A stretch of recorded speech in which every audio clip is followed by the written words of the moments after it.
The Bird Machine. Check.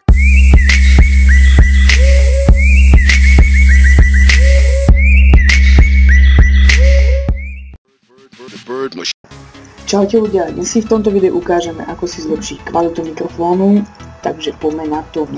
Musíme ísť do pravého dolného rohu, čo je tento roh, a máme tam túto ikonku, na ktorú si dáte pravým tlačítkom a dáte nahrávacie zariadenie.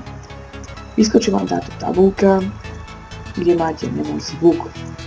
Tu si necháte otvorenú a tuto môžete mať viac položiek, nie len tuto ako mám ja jednu. A keď ich máte tak viac, tak si na to kliknite a dáte vypnúť. Necháte si len tu, čo máte zapojené do notebooku, takže váš mikrofón alebo slúchatka, to je úplne jedno.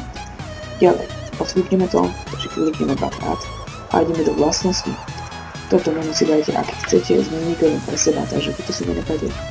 Tak to isto možno, je to určite len pre vás, ako to chcete meno, má to mikrofón, ale meno neúkonný. Takže počúvať, toto si necháte presne takto, ako to mám ja, ale tuto si dáte vaše meno, vášho mikrofónu, takže nedávajte toto, ale dáte vaše meno. Ideme do úrovne. Takže úroveň, tuto máte hlasitosť vášho zvuku do videu, takže si to dáte na 100. No to je to podľa vás, to je taká nie hrubosť, ale tiež tak hlasitosť. Tak je to na tú desinku alebo na minútu, na to úplne jedno.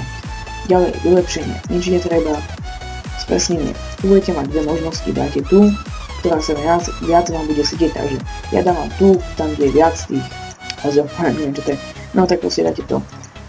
Tam kde máte viacej, OK, dám potom OK a mikrofón je zlepšený. Takže keď sa vám video páčilo, budem rád, keď zanecháte odber, like, koment.